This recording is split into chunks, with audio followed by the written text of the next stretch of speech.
Hello, everyone. Welcome, welcome. Come on in. We're going to get started. Feel free to grab some drinks from the water cooler. We got some snacks as well. Thank you all for coming tonight. A great crowd, and thank you for spending this Wednesday evening with us. We've got a fun presentation for you tonight. Who here has been to a Podcast Garage event before? Yeah, thanks for coming. Who here has been to another type of KQED event? That's all. Yeah, that's awesome. Well, thank you for being here. For those of you who are new to KQED and to the Podcast Garage, my name is Eric Don. I'm the community manager of the Podcast Garage from PRX, and I'll tell you a little bit about it. Basically, it's a collaboration between PRX and KQED. PRX is a nonprofit media company that supports audio storytellers, journalists, and producers in radio, podcasting, and digital media. We distribute shows like This American Life, Reveal, The Moth. We have an independent network of podcasters through the Radiotopia network, and that's you have Your Hustle, Song Exploder, Articles of Interest, and other podcasts there as well. We have training programs, accelerators that help early stage podcasters, journalists, radio producers get their podcasts to the next level. And finally, we also have these community building initiatives through the Podcast Garage. Started out in Boston. We had a Jiffy Lube, converted it into a garage, converted the garage into a studio and a classroom space. And so we've been doing events out there for the past 7 years. During the pandemic, KQED was building out this new building with the goal of getting more community members in. So we've been doing a lot of live events here. And the idea of bringing the Podcast Garage to the West Coast in San Francisco at KQED came about. And so for the past almost 3 years, we've been doing these sorts of events. And the goal of the Podcast Garage is to get audio producers, journalists, and storytellers to mingle, to learn from each other, and hopefully to collaborate. So a lot of the people that we feature through our workshops are people who've come to our events before, and we're always trying to figure out how, are there ways to showcase new producers, talk about the behind the scenes of how things work, and try to get people to meet each other. So hopefully afterwards, after the presentation, during the mingle, you can take some time to introduce yourself to folks and hopefully make some friends and come here more often. Great. So a bit of today's agenda is we're going to do the workshop with the co-creators of Inheriting, and you'll hear more about that. And then that will take about an hour, and then we'll follow that up with some mixer with refreshments. We've got some appetizers coming in later. But for now, feel free to go over there. It's a really, we're trying to make it casual. So be sure to get up, walk around if you need to take a break, and get some drinks and snacks. As part of the workshop, we like to share resources for podcasters. If you're not already part of AIR, consider being a member of AIR. They have a great website, Association of Independents in Radio. They have a newsletter that has lots of upcoming events and opportunities. They have cohort-based programs. They have freelancer tools, talent directory on their AIR website. So check that out. Podcasting 101 series is a set of videos made by PRX and the Google Podcast Creator Program, trying to show you how to design your podcast and how to take it to the next level by basing it off of what your audience are interested in. All right, so transm.org is a website that has been around for a while.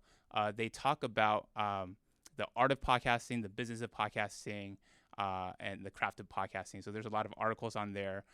They go into the nitty-gritties of how to use your recorder depending on what brand you use. They also do features on new podcasts that you should follow. So check out transm.org. Transm and PRX made a podcast called Sound School, and that's a podcast that is about how to make a podcast. So kind of meta, but it's fun to listen to. Recording studios near us. So these are some of the studios in San Francisco. Wham has one that has 2 studios in their place that's really good. Bayvac Media has 2 studios as well. And then KLW has one on Mansell Street. And if you have any resources you want to share that's local or online, let us know. We'd love to share it as part of this presentation. We also want to give a shout out to KQED as our host. KQED and PRX are both nonprofit media companies that rely on the support of listeners and donors.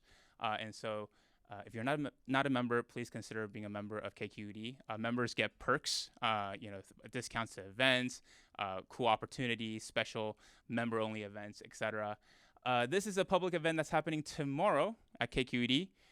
It's tomorrow night, featuring a podcast called Songwriter. It's cool. What they do is they have a storyteller tell a story and then have a musical guest turn it into a song.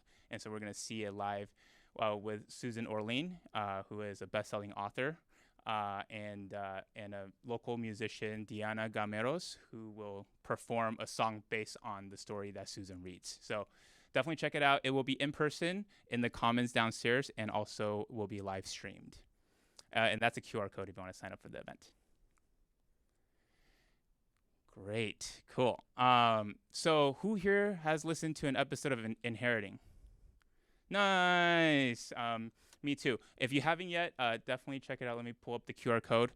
Scan the QR code, and you can download the first episode and check it out.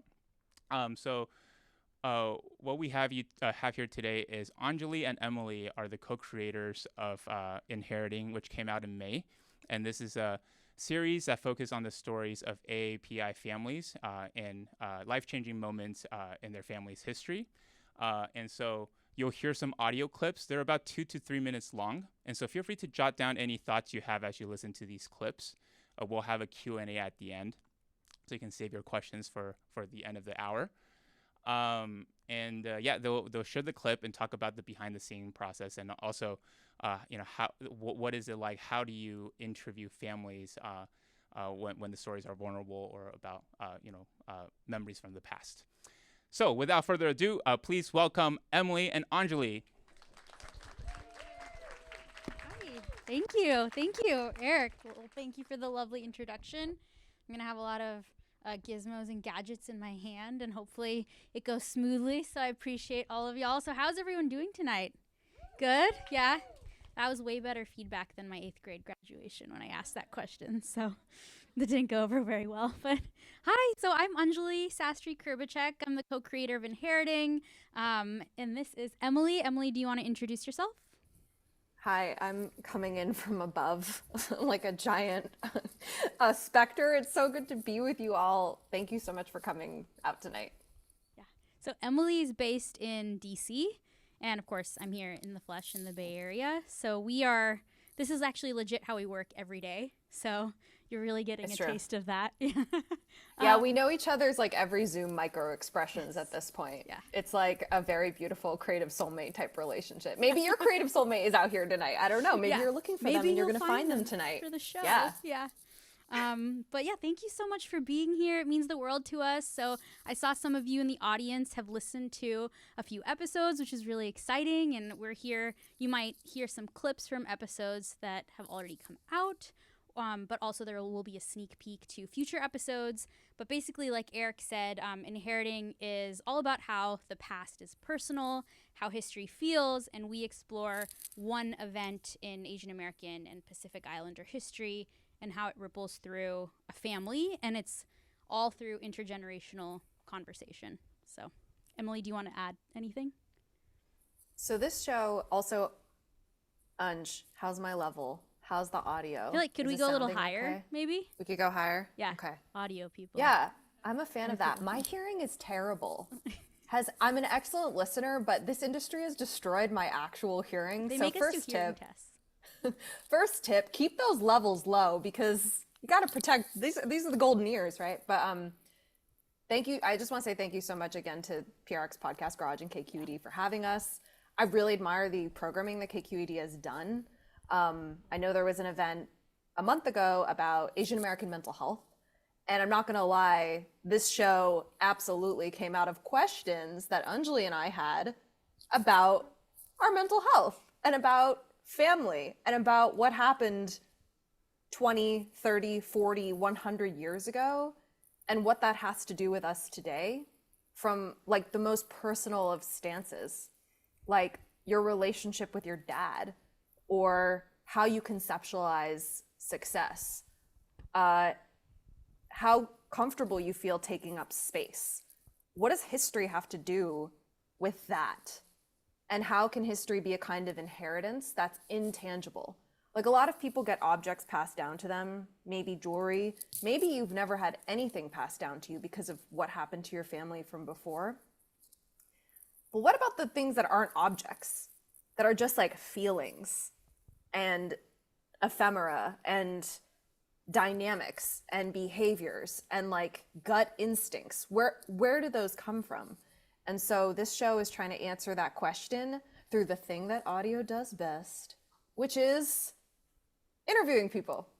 And that's what you're all here tonight for, in your finest, whereas I'm just wearing my H Mart grocery store slippers. So I'm chilling, and I can't see you all, but as Eric said, save questions for the end and we will answer as many as we possibly can, because our ultimate goal is actually to support you in interviewing your own people, whoever that may be. Biological relatives, adopted relatives, chosen family, friends, your dog, whatever. I don't think you need to be in this industry to get to experience the like pleasure and thrill of interviewing people.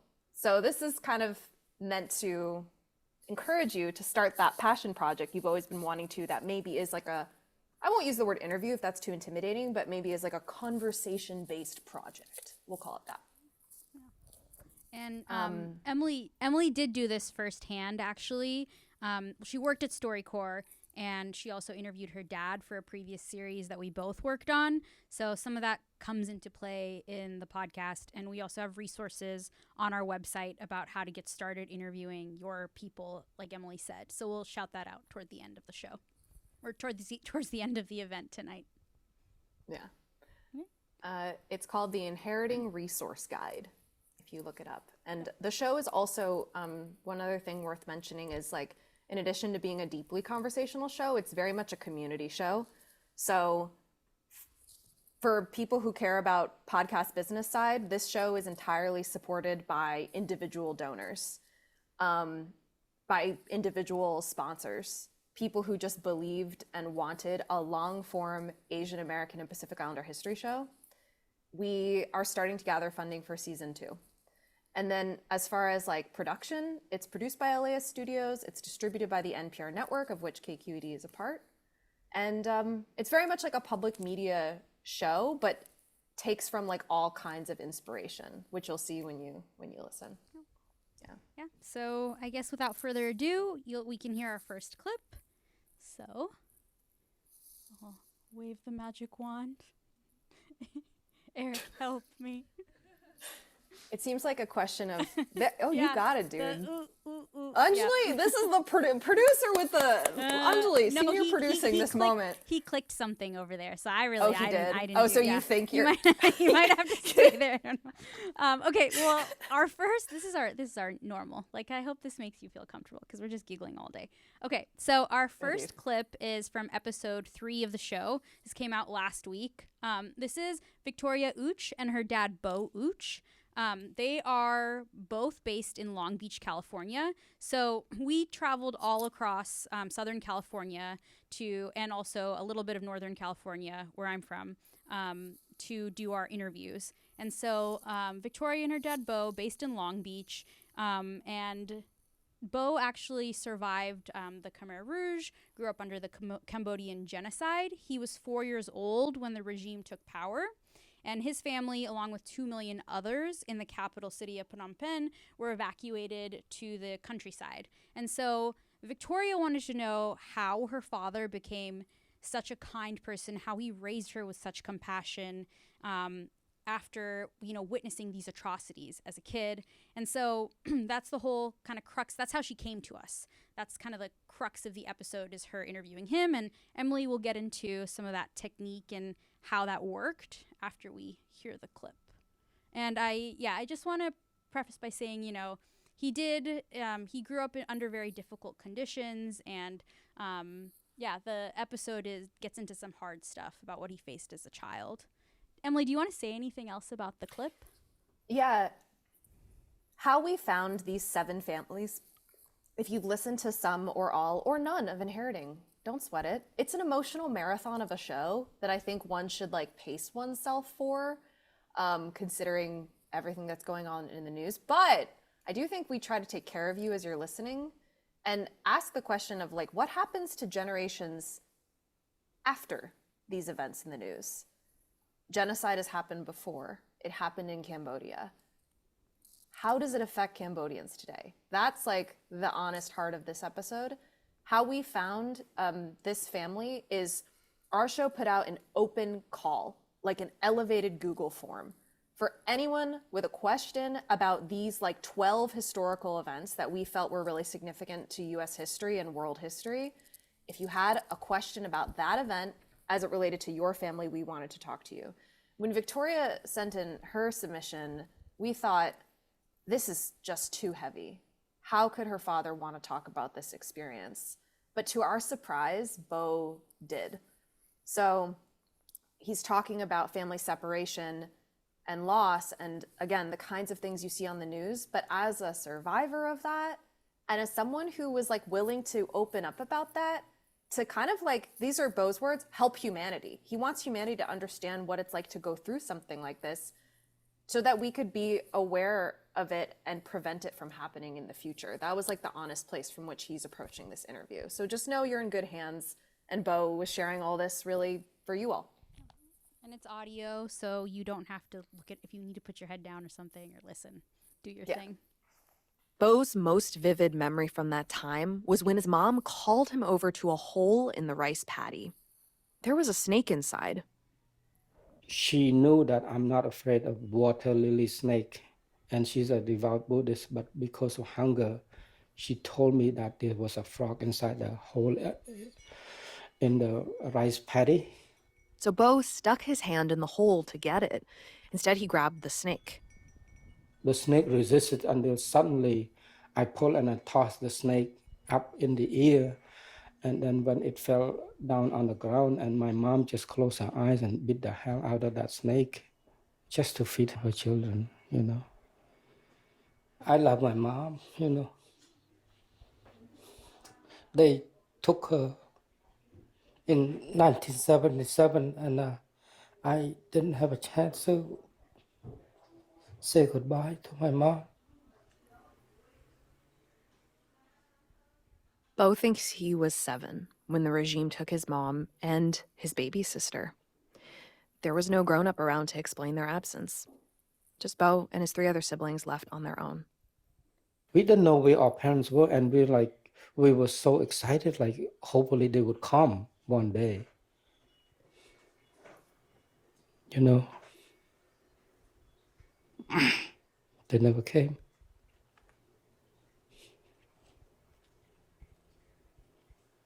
Bo's face crumples. He's looking off into the distance, remembering. Victoria slumped forward in her chair, but she's not breaking eye contact. How did you conceptualize that loss? Did you ever realize when you were a child that you became an orphan? It's tough to answer that question. What is sadness? What is what?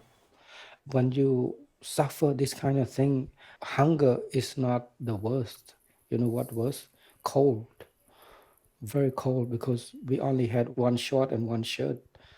That's it, and no shoes. Sometimes we would sleep here and there. So that thing didn't come to mind because of the hunger and the cold all the time. We've been very malnourished.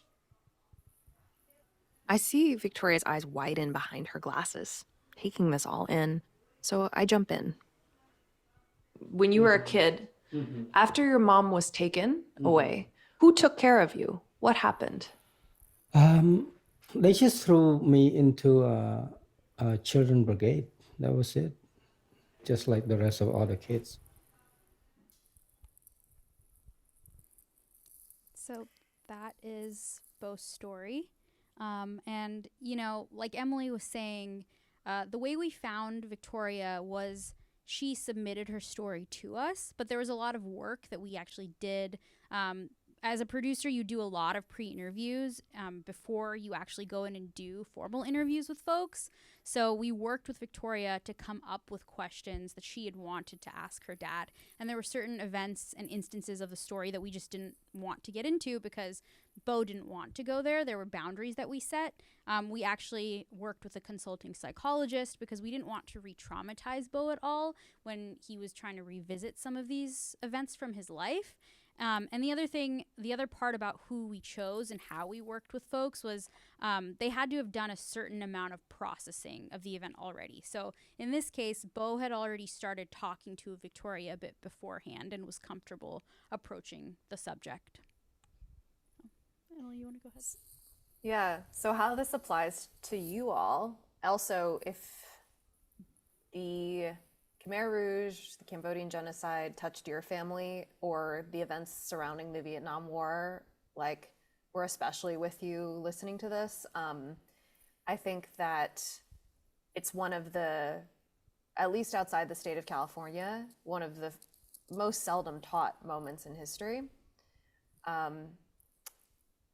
Even though it's a reason so many refugees came to the United States in a certain time, and we want people to understand that. We want people to understand just the enormous, like, wealth of experiences that Asian Americans have had. So I just want to say that if you see any part of your family in this, or you wonder maybe if your parents went through this, I'm with you in that. As far as how it applies to you, tip number 1, if you want to have a trauma-informed interview, the best thing you can possibly do is all the stuff before you hit record. And that looks like really making it clear to that individual why you want to do this. Why is it worth it for Bo to revisit all this? Because his daughter wants to understand how he became the person he is today, and because he wants humanity to know what he went through. That kind of clarity of purpose and intention going into a difficult conversation will make the painful moments meaningful for everyone involved. It also prevents you from dwelling too much on the painful details and focus more on, like, whatever you decide is the main goal of the conversation. The other reason I think intention is so important is it gives the person who's being interviewed some power, right? So if they know the intention is X and you ask a question that's just not in line with what you all decided the goal of the interview is, hopefully in your kind of preparatory conversation, you've said to them, like, we can change topics if this gets to be too much, or if you want to talk about it, we can talk about it another time. Bo and Victoria, Anjuli, James, and I, we spoke several times. The episode you hear is not just one conversation. It actually played out over a few occasions. James is our other Some producer. of which were recorded, some of which were not. And I think, like, where I'm getting a lot of this instincts is because I interned at StoryCorps. Did anyone here work at StoryCorps or intern at StoryCorps, or have you heard StoryCorps? Do you want to raise your hands? Okay. You've got Yeah. one raised hand and a All nodding right. of the head. Oh, sorry. Some I just, noddings. all right. Yeah. Shout out. Like, okay, I interned at StoryCorps as like a 23-year-old broke ass radio producer. I facilitated conversations in the booth, and it's all about turning over the keys. It's all about handing over power to other people to interview each other about stuff and kind of getting out of the way. So that idea of conversation facilitation was like keystone in approaching our show. And also, as you'll learn in the episode that comes out tomorrow, my mom and I did a StoryCorps interview that aired, and it was like about something very, very, very personal. And the experience of being on the other side of it, being the person who's entrusting journalists with my story, taught me a lot. It is such a leap of faith to tell us anything. So I think I always just put the people first, and I don't care about the story. Like, if it airs, great. If we have to pull it, okay. If that thing you said is not, you're not comfortable with it later, just tell me, like, this is the kind of mutuality that I think traditional journalism doesn't always allow, and I understand why. It's because there's been a tradition of like accountability journalism, governance, investigation, politicians, but that doesn't apply to all people and all stories, right? Bo's not being put on trial here. So should we not offer some like accommodations or trauma-informed strategies in interviewing him properly? That's kind of what we're experimenting with on this show. And I mean, human-wise, on a human level, like, we just took a lot of breaks. It was like, oh my gosh, we ate so many snacks. Yeah. Like, I'm not used to that. Emily's like, we got to take a break. We got to eat food. I'm like, okay. So, I just love to eat. Yeah. Also, you are going to hear my cat. I knew this would happen. My cat does not like not being the center of attention, so you'll probably meet Zuko at some point. Shh. Okay, go ahead, Anjuli. The last thing, like, tip-wise for this particular one was, and we'll get into this a little bit more, but we checked in with all of our sources over time, and we had the ability to do that because we had a bit longer for our production process, but that was super key too, was not just coming in for this one moment or this one event, but like after a few months. So you'll hear at the end of every episode or so, we checked in with the folks after. And so what Victoria said was that months after this interview, like, Bo started to realize more things about himself, like things he was carrying with him or like sounds he would hear and how that would kind of set him off. And so he's chosen not to go to therapy, at least right now, but having these conversations led to these realizations and like this form of healing, which was super cool. And they continue to talk, like the father and daughter continue to talk. Yeah. So I'm going to go to our next clip. We're shifting gears a little bit. So this is actually a clip from our episode finale, so sneak peek for folks in the room. Do any of you know about the Third World Liberation Front?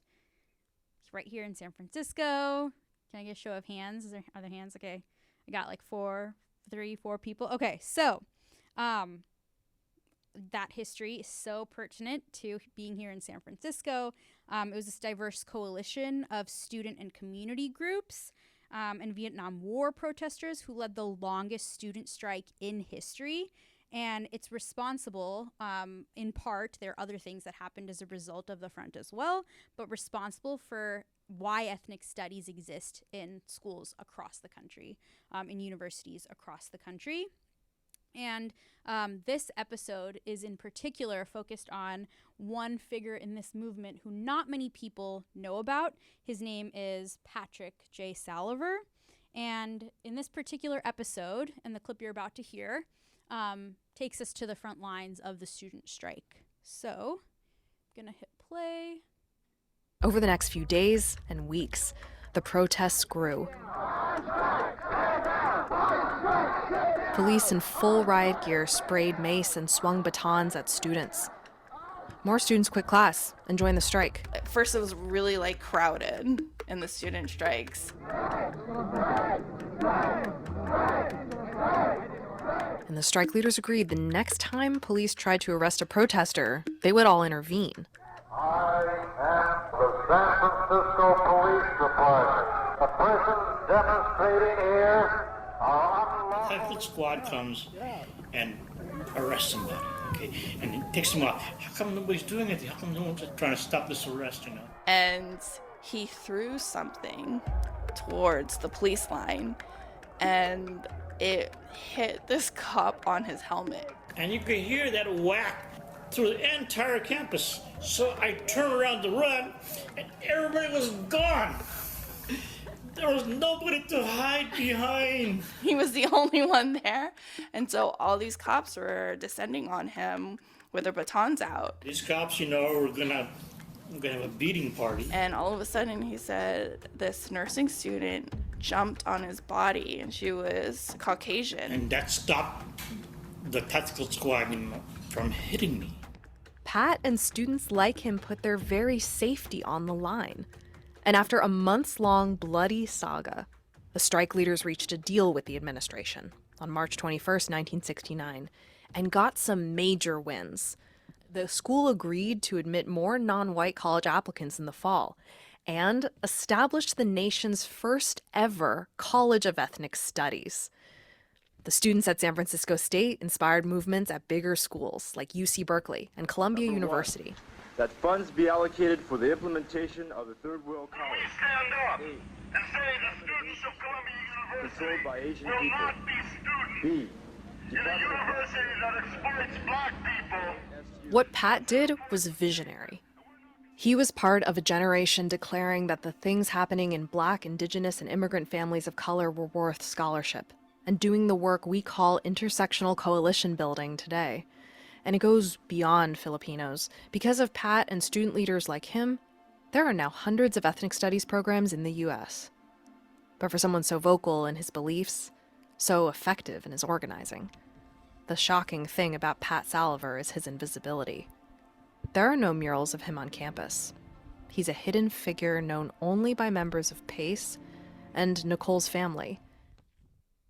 Okay. Emily, there's so much I could say. Do you want to go first this time? I feel like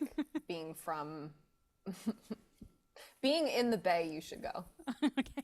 Well, what's sad is I grew up here and I had no idea what the TWLF was before I started reporting on the show with Emily. And it's just like, I think, like I took an Asian American Studies class in college. Maybe I wasn't paying attention or something. I mean, it's probably very likely, but I think, what we're trying to do with the show, Nicole is Pat's niece. She's trying to recognize her uncle's legacy.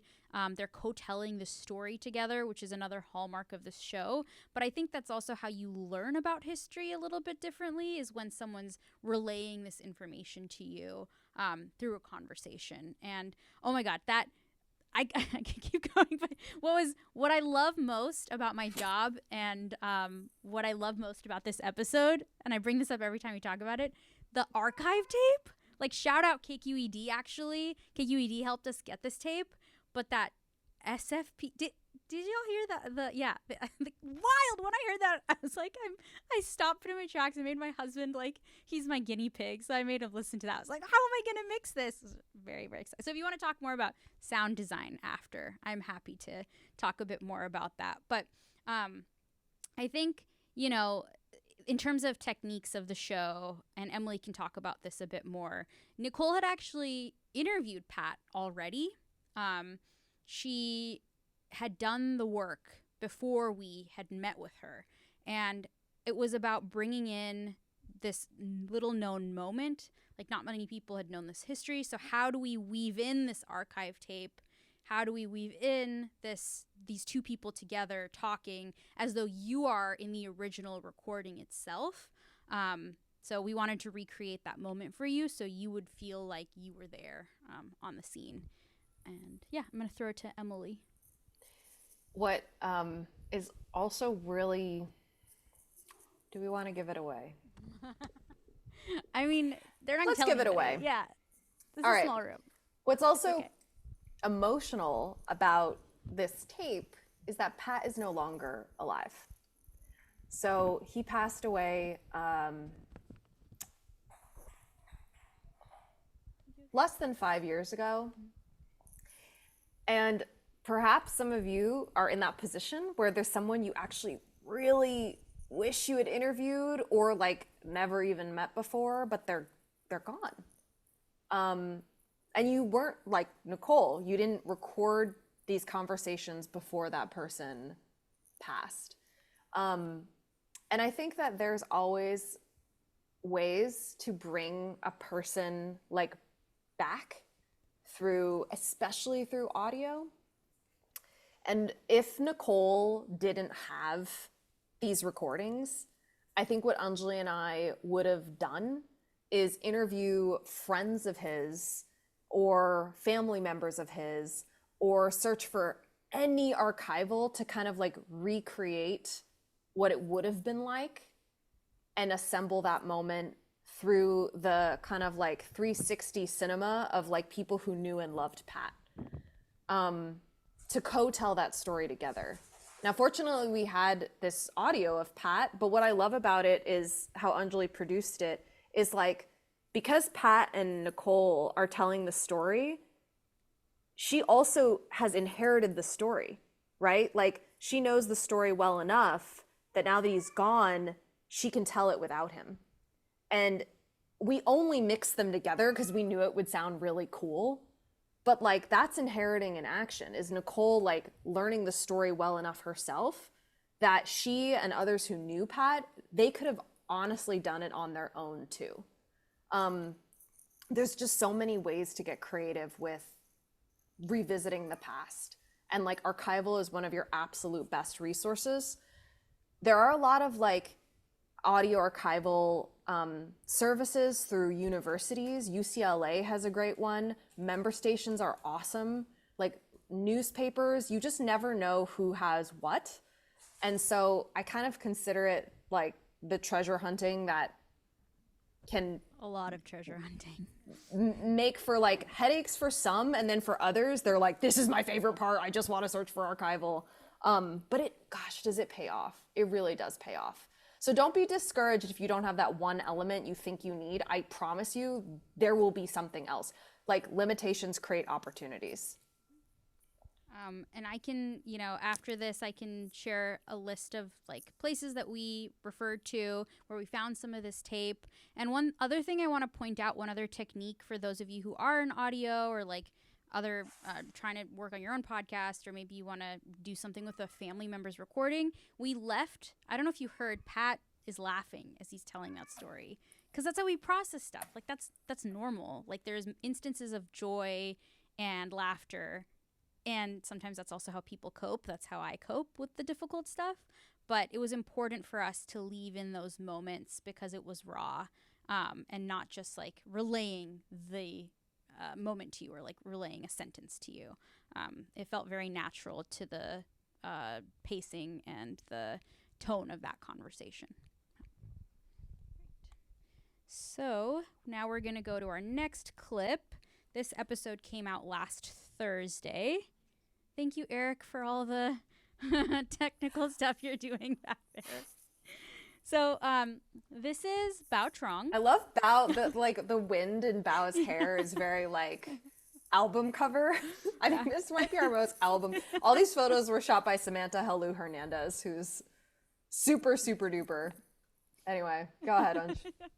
So Bao he lives in LA, and he has this homesickness for Vietnam, where he was not born. He is just so enamored with the culture of his dad's home country. Oh, also, he was through the call out form too, right?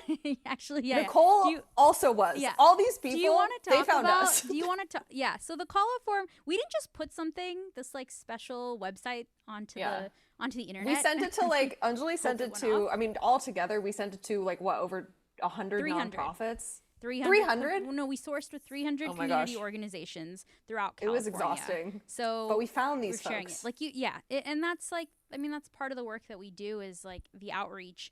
A hallmark of our show and also at LAist is community engagement. And I can't tell you how many people I talked to who just wanted to share their stories and just wanted someone to listen, and that was healing for them in itself, even if they didn't like end up moving forth on our show. But sourcing was a huge part, reaching out to these organizations, building the list, and we're still in touch with them now, sharing. So Bao is just another person who came to us through the call out and submitted his story. But you're about to hear, well, Emily, do you want to talk into the clip a bit, or do you want me to just play it? Let's just play it. Bao is homesick for Vietnam, where he's never lived, and he's trying to like reconnect with his culture that he's been like ignoring for some parts of his life. Okay. Bao went to Austin, and he decided to become a film major and began watching, for the first time really, Asian cinema. Directors like Wong Kar-wai and AAPI-centered Wirasatakun. Bao loved AAPI-centered's film Syndromes and a Century. He's a deeply Thai, deeply Buddhist kind of filmmaker. It really spoke to me. And I realized that our stories are beautiful and that I need to dive deeper into my identity to really like access what my truth is. If I want to be a filmmaker, I want to start at the roots. Which meant he had to inspect his own relationship with being Vietnamese. And Bao was full body slammed by the realization of what he'd been pushing away. What did I leave behind? And I think it was in this moment of like clarity, of like young adult reflection, that I started feeling really nostalgic for this self that I left behind, this culture that I turned my back away from for so long. I look back at my life and I feel very embarrassed at how long it took for me to come around to accepting who I am. And Bao finally had a name for this placeless feeling he had as a kid. I have this concept of inherited nostalgia, of being homesick for a place you've never known, a place that's never been home. So in 2018, Bao moved back to California, to Los Angeles, to work on his filmmaking career. And there, he made more Asian friends than he ever had before. Ralph, Kraz, Jeff, we all love cooking, and we just wanted to cook for each other and play mahjong. And they start hosting these elaborate dinners, cooking their parents' Vietnamese and Taiwanese dishes. The classics and new takes on old recipes. Word got out on social media, and that turned into a pop-up dinner series called Mr. Zhong. It was a warm night in September when Bao and the other Zhongs, as they call themselves, hosted a dinner to celebrate the Mid-Autumn Festival at Open Market in LA's Koreatown. About 60 people came, and it was a 4-course meal. And, I soaked the pomelo in the dressing just so whenever you bite into it, it has explodes with the dressing. Bao's in the kitchen, preparing one of the dishes for the second course, goi boi tom. It's a salad of cabbage and rau rum, Vietnamese coriander, and it's topped with shrimp and pomelo. All of the people cooking tonight have stories about their dishes, and they can't stop telling me about them. There's duck congee with yu tao, titka, mala ice cream. They're all friends or social media acquaintances, and they volunteered to help the Zhongs make this meal happen. Once dessert service begins, Bao steps outside and looks at the glow of people inside, eating the homemade mooncakes. Looking out at everyone's faces, seeing everyone eat, laughing, talking, hearing the buzz, it feels like I'm at my grandma's house. You know, it feels warm. I feel hugged, I feel loved, and I feel like this is like the community I've been looking for. Does this scratch the same itch as you wanting to go to Vietnam itself? Like, where is that for you right now? No, it doesn't scratch the itch. I think that it is only going to be satiated by being in Vietnam. That's a whole different thing. Emily, do you want to talk a little bit about how you captured that moment and how we later wove it into the conversation with Bao and his dad? Yeah. So first of all, forgot my headphones at home. So I was freaking out the whole time, wondering if I was blowing out my levels. She didn't tell me that. Didn't know that. Yeah, I forgot my headphones at home. Didn't know if I was destroying my audio the entire time. So it was just kind of like sending up a prayer to the audio gods that like my instincts were good enough as to where my levels needed to be. And then I just talked to literally everybody at this pop-up dinner. I was like, what dishes are you making? What do you think about Bao?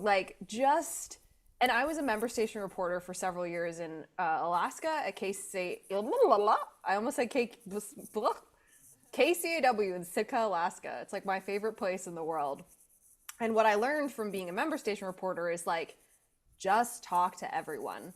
And I think that what I realized in that moment was that food was the way that Bao connected best with his family,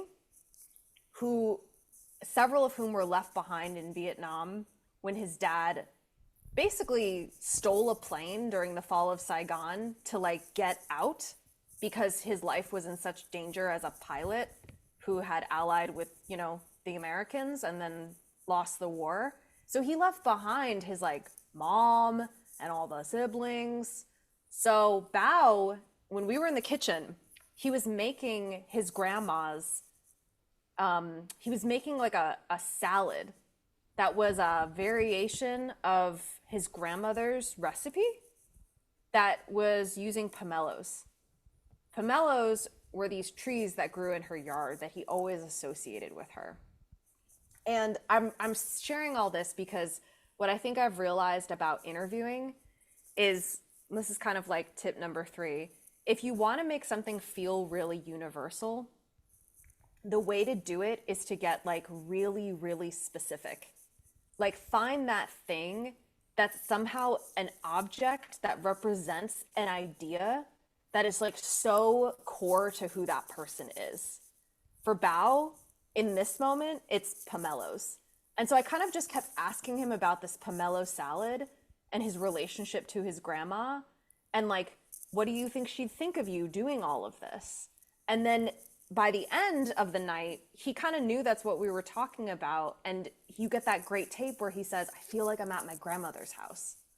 So there's this like through line throughout this otherwise chaotic scene that's all about missing home.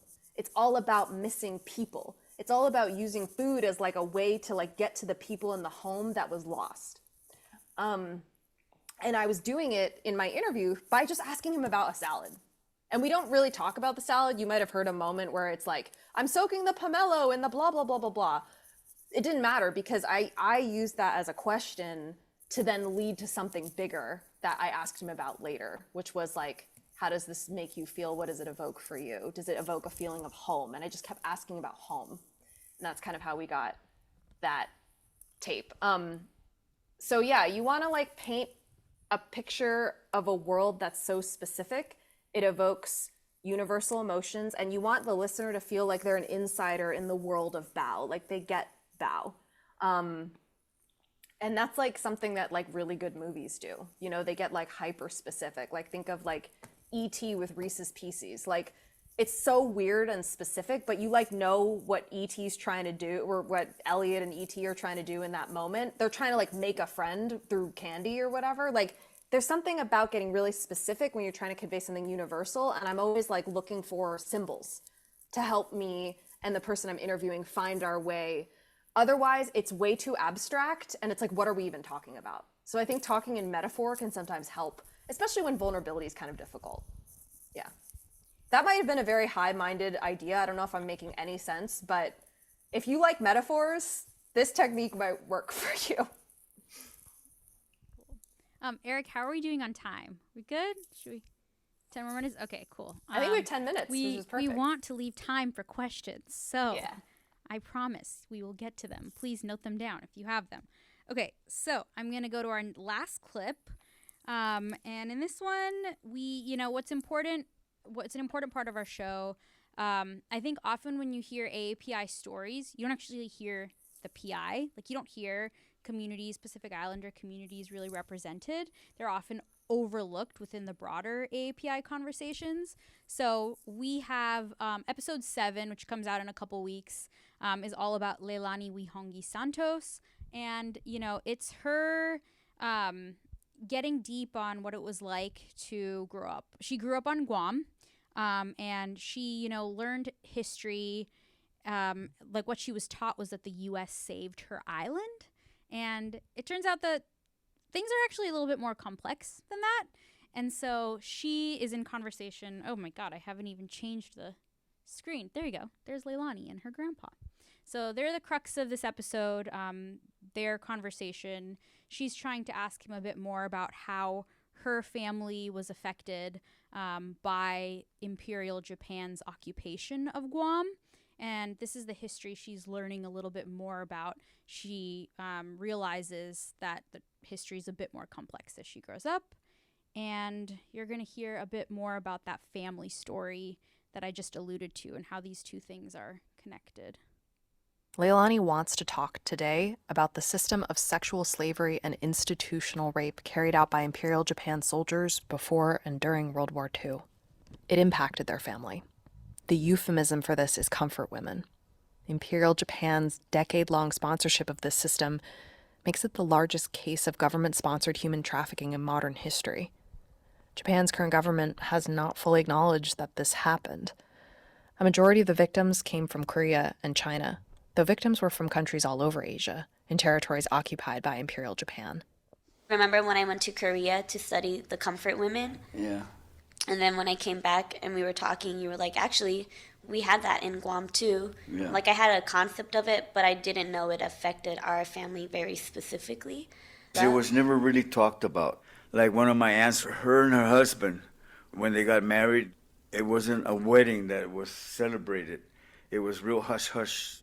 They got married, but it wasn't secretly because why? Why would it have to be secret? Because she's like a property of the Japanese. Oh. Yeah. Oh, that's so sad. Well, he had no choice, you know. Mhm. It was either that or suffer the consequence, you know. Mm-hmm. So which aunt was this? She was my grandmother's youngest sister, I think. What was her name? God, we called her, God, I can't think of her name. Oh, sad. What was her name? I'd have to think back. That's okay. What was she like? What was her personality? She ran like a mom and pop store in the village. Mm-hmm. Oh, she was very sweet, a sweet woman. Joseph is one of the few people still alive in the family who knew her, and now he's reaching to remember her name. Leilani strokes Eeyore's ears and chimes in. Well, I think it's interesting that they didn't talk to you about it a lot. Because it's just something very traumatic. Yeah, it's something that they didn't really want to talk so much about because they want to leave it behind. We're about to change the topic when Joseph faintly smiles. Echang, that was her name. Oh, you remembered. What is it? Auntie Echang. How do you spell her? How do you spell that? Echang, I think.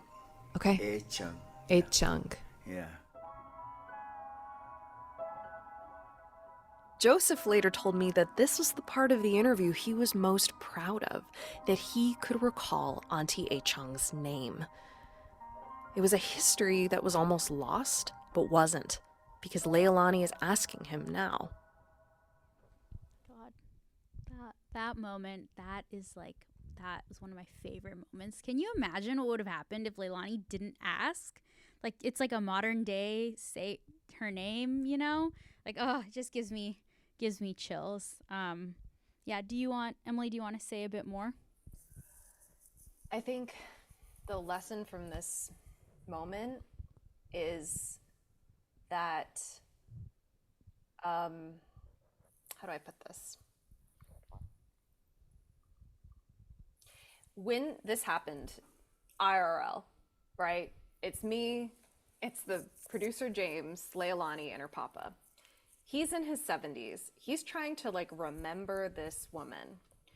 I could have been like, it's fine, don't worry about it, and like tried to change the subject. But I just kind of like very patiently sat there and was like, what do you remember about her? Exactly. You don't have to know her name, it's okay. What was her personality like? What was her personality like? Like, let's try to like restore some sense of who she is, even if you can't remember her name. Mm-hmm. And I think that I'm very proud of like this. I mean, proud is weird because like I would do this in my real life. It's just kind of like the person I am. Like, I'm just really cool with like hanging out in discomfort for forever. Like, so long as you want to It's really talk about awkward, it, actually. I don't like it. It's like in meetings, she's quiet. I'm like, what are we doing? It's true. Whereas I will just, my birthday was on Monday and my parents told me that when I was a baby, I just stared at them. I just was like, that's so weird. like a creep. I think that if your guest wants to talk about this, but they're just like struggling a little bit, it's not a bad thing. Like, can you hang out in that discomfort with them? Can you be like, it's okay, take your time. I'm gonna help you remember. This is not bad that you're recalling. It's all right. With your body language, with your patience, with your eye contact, like, it's a gift you can give someone, right? Like, think about the times in your life when you've been trying to get something out and someone just like didn't interrupt you and they were patient as you like surfaced the thing you needed to say. Like, that's a gift that's like always available to us to give to other people. And you don't need to interview people to do that. You can do it in, you know this in regular life. But I think modeling that in a podcast episode was cool, you know? And then that he could remember makes this point that we're trying to say with this whole episode is about the suppression of history. The comfort women system is something that very few people talk about, and it's been suppressed by the current government of Japan. they've acknowledged it a little bit, but not truly. Also, if this history has impacted your family, I'm with you too, in like a sense of, you know, holy moly, like this is a lot. This episode is about like, can we talk about things that are unspeakable? Can we talk about how they shaped us? And sometimes you just gotta be cool with the discomfort and make it safe to do that for a bit. And then, you know, we like ate some food after and we're like, ha ha ha. Like we you know, at the end of every interview, we kind of were like, we had questions built in to kind of ground people back in their bodies. Like things like, how did it feel to do this? And like, what did this mean to you? And like, how do you hope people like respond to your story? Like questions that were a little more future oriented. We kind of had those at the end to help bring people out of their memories back into the present. Which is the perfect transition into this. We're gonna bring you out of this storytelling session and kind of hand it over to you all as audience members with questions for Anjuli, for myself, and we'll answer as many as we can. Thank you so much for listening. Yeah.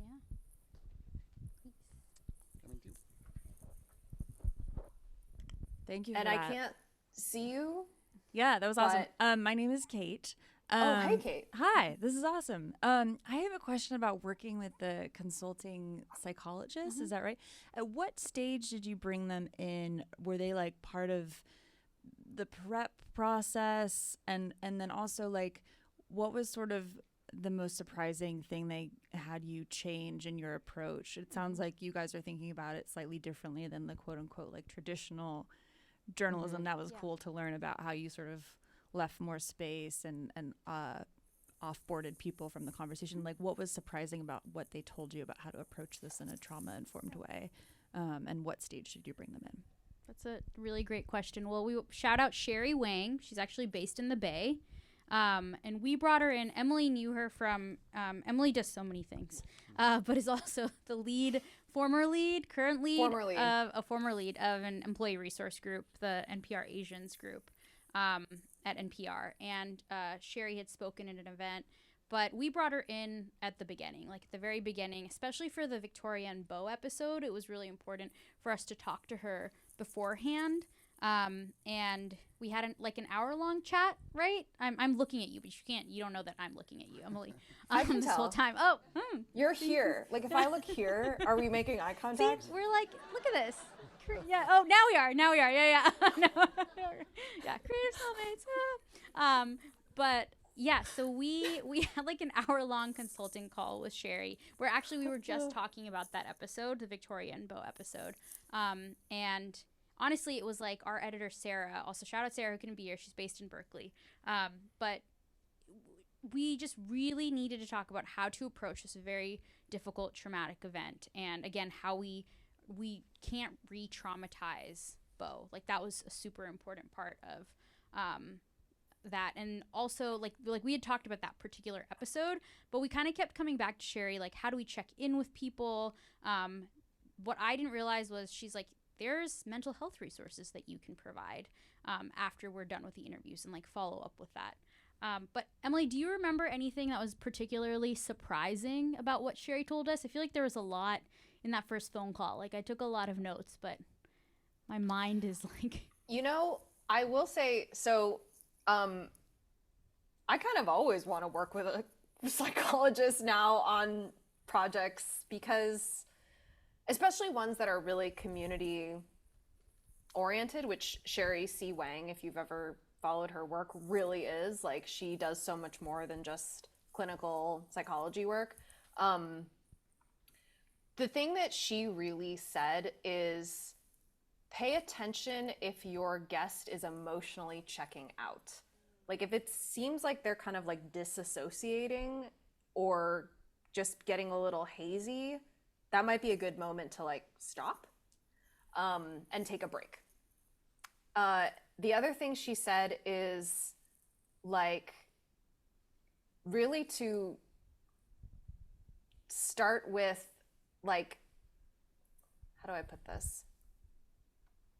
She really wanted, have you ever heard of strength-based like perspectives? I feel like this is becoming a bit of a term in the workplace. Am I making this up? Does anyone know what I'm talking about? Like strength-based You got some ways nods. of looking at things. So it's this idea of like reminding people that they are strong, like that they have tools and skills and resources and solution and resilience and all these like buzzwords, whatever. But it's about like operating from a place that like you are not a victim. You're in fact like, and I think that reminding us to not approach Victoria and Beau like, oh, we're so sorry for what happened to you, but more like, we respect you so much and we think you're like incredible people with like wisdom to share. And like, we'll hang out with you in that space so you can like bestow that wisdom onto others. It's like this more empowering stance and less of like, I'm a little nervous about this and I'm gonna really be caught up in my own feelings about that. Like, it's about them, it's about centering them and reminding them that you're with them, you're advocating for them, you're here to hear them. Like, I think that is a really good perspective shift. If you're nervous at all about interviewing your folks, yeah, I think that, oh, and the third thing Sherry said, because we were so worried about like this, and she was like, no, it's really good for people to talk about what they've been through, especially if it's done in like a loving way with people who love them. Like, that's always a good thing. So she kind of honestly reassured us of the virtues of this whole project, because we were nervous. Obviously, there hasn't been a show like this. We were nervous, but Sherry's support and all the like historians we worked with and all the like other podcasters we worked with like helped assure us that this could be good, that this could be actually like helpful to people, to actually like uncork some of these family stories. Yeah. And I hope that was helpful. This isn't surprising necessarily, but there are places we didn't go because at least for our show, like I think you get taught a lot. Like, I went to journalism school. Like, I learned this when I was an intern, like just to keep pushing and like prodding and get that little nugget. But like, that was the nature of our show. We didn't need to do that. Like that, right. There was elements that he told us straight up, like Beau told us, like Sherry encouraged us, like to just ask. Right. And there was details that we didn't need to get into because it actually wasn't going to inform the listener anymore about this particular historical event. And whereas that was if helpful someone to keep is in just mind. like not checking out or setting a boundary, they just need some time to think. Yeah. It's kind of like that discernment, which I think comes with practice, right? Like, is it that they want to change the subject, or is it that they actually just need a minute? That's like paying attention to body language, checking in verbally, being like, is it okay still to talk about this? Like, that comes with practice and just reps, like just interviewing several times and like getting comfortable with that, making that judgment call in the moment, which is like all conversations, right? You know, we navigate it constantly. Like, we have sometimes just on the other side of like, I don't want to talk about it is like, I actually really want to talk about it. So we have one question over there in the audience. Yes. Go ahead. Yeah, I'm interested in how you decided upon this form, and if you were going to do a season 2, if you would stick with this format or if you would consider other ways of telling these stories. Oh no, we love this. We love people talking. Do you have to another each other. way you think we should tell it? Yeah, I think. Well, no, we're you like mean me or actively. you're asking. I mean, we Are do you love asking? it, but wait, did that person also? What's your name? What's your Hello. Hi, I'm McCardle, and I don't know. I haven't listened enough to know if I have a strong opinion, but it sounded great. So I'm just curious how you got to this form. We are kind of obsessed with, well, because of Emily's background in StoryCorps, and I've never been able to have these conversations with my family members. But I've always loved being a fly on the wall and I think it informs relationships and makes you a better communicator yourself. But yeah, how did we, when I was, a couple years ago, Emily and I collaborated on a project called Where We Come From, which was also about intergenerational conversation. That was the crux of those stories. But part of what I thought about bringing into that series was like an expert, like pairing a historian up with somebody to learn more about their history. And, you know, I think distilling it down to focusing more on the family conversation is more specific and a bit more intentional. And I kind of learned it would just be a better narrative format, if that kind of makes sense. Yeah. I think you glean more about the event itself. And the person can talk to a historian. That's fine. But it doesn't work. I don't think it worked in this particular kind of format. That's me getting really technical. I feel like you also love like normal gossip, right? Yeah. Depends on the episode. Oh, okay. I mean, we love I think of couples therapy. Has anyone heard of that show with Orna? I forget her last name. It's a show on HBO where someone is doing couples therapy. That show is so instructive. So yeah, there's something about like listening to people talk to each other. It's just so universal. You know, we do it all the time. We're all talking. Yeah. Right. And for season 2, I actually do have this idea, but like it hasn't been agreed upon, so please do not hold us to it if it doesn't happen. Did you already share it? Do I know about this? Yeah, it's food. Oh, yeah. So many people have like family recipes that are not written down, or family recipes that have been lost, or like food traditions that have been lost, and those foods are connected to historical events, or certain like ingredients are connected to historical events, or certain traditions of cooking are connected to historical events, or there was this one meal that like defined your family before they all scattered. Like my great grandma was one of 12. And when the Imperial Japan's army invaded China, the whole family scattered. And I always think about like, what was the last thing they all ate? Before that whole family split up, what did they eat? Like, what would it be like to cook that meal again? And like kind of pour one out for the ancestors who had to scatter to like survive. Yeah, kind of interested in food. Very open to ideas though. So like, you can write Anjuli, that's her email right there. If you like have an idea for season 2, as you can tell, we kind of build our show around the people involved. So we're very open. I know I sound like I'm kidding, but I'm not. I think you can tell I'm not kidding. Yeah. Okay, we have another question. All Eric, right. is that okay? Okay, cool. We're going to keep we got like, okay. well, we have one here and Oh, one we have over so there many and one over questions. here. Let's be So- more succinct. Yeah, there we go. Yeah. I'm so sorry we're not succinct. Maybe only one of us answers. Yeah, you're right. Okay. Okay, Anjuli, you answer the next one. Okay. Go ahead. Hi, everyone. Thank y'all for the Hi. project that y'all are working on. And tell us your name. I'm Katie. My question is, when it wasn't at home, how did y'all decide on a location for recording? And how was it bringing the equipment and technology? Ooh. Okay, so Emily and I, we did this really crazy thing where I was moving. She lives in DC. She came to LA. She was literally couch surfing. It was wild. But there were certain moments that we knew we wanted to hit. We both done a lot of research prior to picking the sources. So there are certain events we knew we wanted to hit, like Japanese American incarceration, the Los Angeles Uprising, 1992 Los Angeles Uprising, the Third World Liberation Front. And so we had those kinds of events in mind, and the people who submitted, in our call out, we actually listed those events, and the people who reached out to us submitted their stories. And so we were sort of discerning in that sense, like picking the places. But we drove all across Southern California, like I said. Like, I think we have like 100 hours of tape. Like, maybe we met with each of the families 5 to 6 times, and then we connected with them again over Zoom. It was really important for us to be there in person.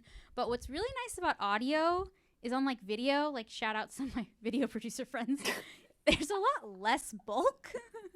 Sorry. They're like, thanks, Anjuli. Yeah. I couldn't figure out video when I was in school. Like, no, I told our video guy that. But it was, I will say, like, there's a lot of little things to keep track of. You know, there are a couple mics, like you do have a couple recorders, you need your extra batteries, but we had an equipment list. Like, Emily and I sort of duke it out sometimes as to who's the more organized person and drive each other up the wall. But yeah, so making a list, like, of being really organized about the equipment that we needed. If something falls through, if something breaks, we need backups of things, just keeping all of that in the car, removing it from the car, not leaving it in there overnight because things get stolen, also things overheat. Anyway, yeah, that's I can talk a little bit more about the technical process, but sort of it. Okay, next person. Next person. I'm super curious. Oh, my name's Aditi. I'm curious about like fact checking, especially with like really personal family stories. Did you ever? So that's one question, and then a follow up is: did you ever have a situation where you noticed that a particular family member embellished quite a bit, and how did you approach that or like deal with that? Yeah. Do you want to answer the gosh. second half first, and then I'll answer the first half because fact checker. Yeah. Wait, I answer the first half? No. You the embellishing part. Oh, you the laughed. embellishing part. You Okay, we're laughed. gonna answer the second part. I got you. Okay. I'm gonna get water too. Excellent You go ahead. question. Because like family members always embellish. You can't trust anyone. So what you can't tell in the show is we talk to other people in the family to like confirm some stuff. And it was very case by case basis. So because you met Bao, our Vietnam War person, there was stuff about what he recalled about his dad's life that just like wasn't true. And so we like cross-referenced every detail with his father. And I basically am on like a text basis with our sources. So I'm just texting them all the time. Like they're just really, I think we've put in a lot of work to develop a relationship. Or I'm like, is it really annoying to get a text from Emily at like 9 a.m. or do they love it? I'm just kidding. I think I would batch text, like these things. But just to make it really easy for them to answer instead of having to like wade through email and stuff. And also, I don't know, calling them to check in, but also sometimes the other way I would fact check, in addition to just like fact checking kind of recollections of events from a few people, is I learned this from science reporting. Has anyone listened to Shortwave, the science podcast? It's NPR's like flagship science show. I work on that show. And what I learned from science reporting is like, it's okay to send people what you wrote, who are your sources, and just say, am I characterizing this correctly? Like, because science is so technical that sometimes like a protein folding method, just like, I would have to get a PhD to write this correctly. If there's like a sentence or 2 or 5 that you're not comfortable with, I think it's totally okay to send that to someone and say, just, am I characterizing this correctly? Like, is this, and when something needs to be fact checked, aside from having a fact checker, our show had a fact checker, Caitlin Antonios, shout out, incredible person. I fact checked. Our editor thought about factual accuracy. Like, we all were thinking about facts all the time. And there was just this like open dialogue about truthfulness. But I think the gut instinct of like, does something seem a little off? Unfortunately, comes from sometimes getting things wrong. And I feel like it happens, sometimes you don't get it right. And I think I've just developed, Anjuli too, like this muscle of like, if something just doesn't seem quite true, that comes with time. But in the meantime, like just knowing you can always run stuff by people who are the people in the story was very liberating for me as a science journalist and freed me from like worrying about getting something wrong. Yeah. Anjuli, is there anything else about fact checking you think? No, you mentioned Caitlin, which is she's such a big part of our process, and like we built that into our budget. But the other thing is like there were moments like if someone felt unsure of something, because people have holes in their memories. Mm-hmm. This is normal. Even like we all do. But yeah, if something felt a little off and like our gut feeling, there were some things we didn't include in the episodes. Yeah. Oh yeah, if you don't know if it's true or not, just don't include it. Yeah.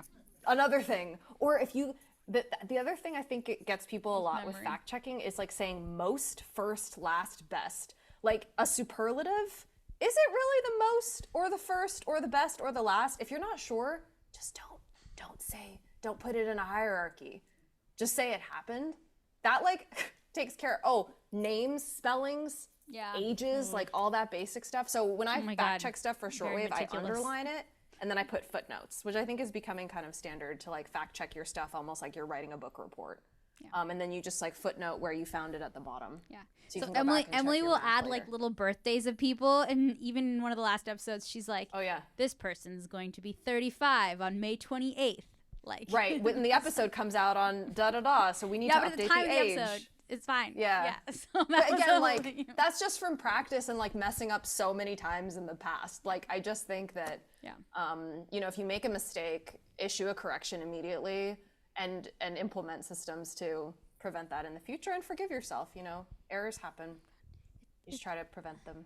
It's so hard to be succinct. I'm sorry. Okay. Eric says we're gonna Okay. take one more question. One more question. Sorry. We can talk after too. Okay. Hi. My name is Tino. You've mentioned a few times about what goes in and out of the episodes, and also that you had about 100 hours of tape. What does actually knowing what gets into the episode and are you prioritizing like a cohesive narrative or like the emotional journey of the people involved? Like what is going in and what's not making it in? Do you want me to answer this, Anjuli? Yeah, I think you should talk about, because I've been talking too much. So I will say, can I ask, what is your process now for choosing tape, Tina? Mine, I mainly work with fiction and not journalism as much consistently. So it just tends to be the takes that just come out the most cohesive and most deliberately conveying the intent. Okay. But that's not non-fiction, so it's not completely applicable. Totally. No, totally. Okay. So all I'll say is with all of our episodes, we created like an initial outline of how we thought the episode would go, and then like yeeted that outline out the window. Because once we actually started reporting, things changed. And then we modified it to make it like the story you hear today. But having like some sense of what you're looking for and being very intentional, I keep saying that word, but like each question had like a purpose when we were interviewing people. And then we also just deviated, you know, at liberty. It's like this combination of like planning and improvisation that I think makes for really good journalism. Like you have a plan and an idea going in, but you're really open to like the spontaneity of the human experience. And also you're wrong. Like you're straight up wrong about what you thought something was going to be. So that's one thing, like having like a sense of what the episode could be that you can fall back on if like an arc doesn't materialize from the reporting. The second thing I would say is when I was younger, I remember sitting around the kitchen table with my dad and he was like, Emily, I'm gonna tell you something, all right? You can either be silent, no, hold on, let me get this right. Chris Kwong, he goes, Emily, here's a little secret for life. Be interesting, be funny, or be silent. And I was like, shh. Okay, Dad. This is Christopher Kwong. Just like cut me down some, but like I'm not gonna lie, I use this to choose tape. It has to be interesting, like reveal something interesting that can't happen in narration. Or it has to be, he said funny, for me it's just it has to be emotional. Like there's something about the tape that makes you feel something. And if it's not interesting and it's not emotional and it's purely explanatory or just generic in some way, don't use it. That's where narration can happen. That's how I go about choosing tape. And I've used this rule for a really, really long time. And it's not always perfect, but if I feel overwhelmed by tape, I think about like what really made me feel something and what did I find really interesting. And that usually helps isolate some choices. Yeah. Thank you for that question. We talk about that a lot. All right. Well, thank you, everyone. Eric's like dashing up here. So he's thank you. Round of applause for Anjuli and Emily. Thank you for being such an incredible Emily. Audience and listening. Woo! Anjuli, thank you. We'll be there's food out here, so feel free to grab something to eat. We got a feedback form. If you scan the QR code, then you can give us like a sense of what you liked, what you like to see more of. The feedback is very helpful in helping us program and sustain these events. And so yeah, thank you all for coming. Thank you, Emily. Thanks, Emily. See you when you come here in person. And thank you, everyone. I'm looking forward to it. Yay. Cool. All right. So we're going to break and yeah, enjoy. I think you can log off now. Oh, okay. Yeah. Are you talking to me, the person in the sky? Yeah, I think you're gonna get cut. Oh my very God, soon. they're playing the music like in the Oscars when There's they're like, Oscars get the walking hell off. off Yeah, the yeah, stage. yeah. What are you doing? Get some sleep. Bye, everyone. Enjoy your Bye, night. Emily. Thank you. Bye.